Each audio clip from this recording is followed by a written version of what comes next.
தமிழகத்தில் சட்டமன்ற தேர்தல்களும் சூடுபிடிக்க தொடங்கியுள்ளது. இதன் ஒரு பகுதியாக மக்களின் எதிர்பார்ப்புகளை அறிந்த தேர்தல் அறிக்கை தயாரிக்கும் பணியில் பாஜக தீவிரமாக ஈடுபட்டுள்ளது. விருதுநகர் அம்மன் கோவில் திடலில் தேர்தல் அறிக்கை குறித்த பொதுமக்களின் கருத்துக்களை கேட்கும் சிறப்பு பிரச்சார வாகனத்தை பாஜக கிழக்கு மாவட்ட தலைவர் பாண்டுரங்கன் கொடியசைது தொடங்கி வைத்தார். தமிழகம் முழுவதும் தொகுதி வாரியாக மக்களின் அடிப்படை தேவைகளை கேட்டறியும் இந்த இயக்கத்தின் தொடக்கமாக இந்த நிகழ்வு அமைந்தது. நகர தலைவர் மணிராஜன் இதற்கான ஏற்பாடுகளை செய்திருந்தார்.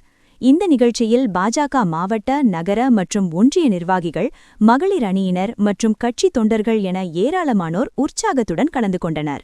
பொதுமக்களின் கோரிக்கைகளை உள்வாங்கி அதற்கேற்ப தேர்தல் அறிக்கையை வடிவமைப்பதே இந்த வாகன பிரச்சாரத்தின் முக்கிய நோக்கம் என கட்சி தரப்பில் தெரிவிக்கப்பட்டுள்ளது. இந்தியாவின் எதிர்காலத்துக்கு தேவைப்படும் வகையில் ரஃபேல் விமானத்தை உள்நாட்டிலேயே தயாரிக்கும் வகையில் ஒப்பந்தம் செய்து சாதனை படைத்தவர் நமது பாரத பிரதமர் நரேந்திர மோடி.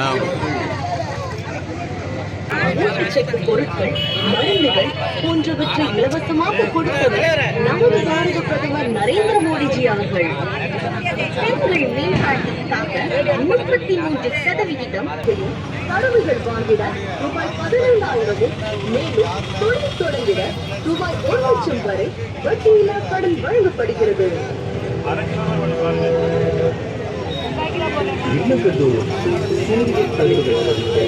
ரூபாய் 30,000 முதல் 78,000 வரை மாற்றம் வரை 300 இலவச மின்சார வெற்றிடம் 75,000 கோடி.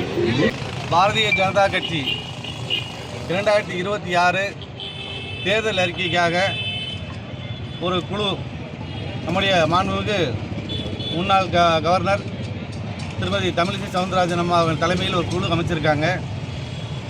அவங்க நம்முடைய பாரதிய ஜனதா கட்சியுடைய தேர்தல் அறிக்கை தயார் பண்ணுறதுக்கு மக்களிடமே, மக்களுக்காக மக்களிடமிருந்து என்ற ஒரு தலைப்பில் பாரதிய ஜனதா கட்சி வருகின்ற 2026 தேர்தலுக்காக என்னென்னலாம் ஒரு அறிக்கையை தயார் பண்ணணும்னு சொல்லி மக்கள்கிட்டே கேட்கணும்.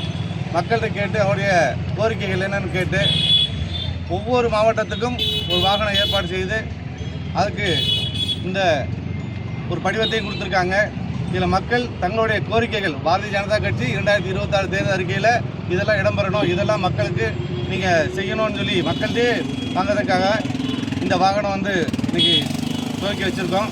அடுத்த 7 சட்டமன்ற தொகுதிக்கும் இந்த வாகனம் சென்று மக்களிடம் இந்த படிவத்தை பூர்த்தி செய்து வாங்கி கொண்டு மொத்தமாக சென்னை எங்களுடைய மாநில தலைமை அலுவலகத்துக்கு அனுப்பப்படுகிறது. இது அனைத்தும் பின்னால்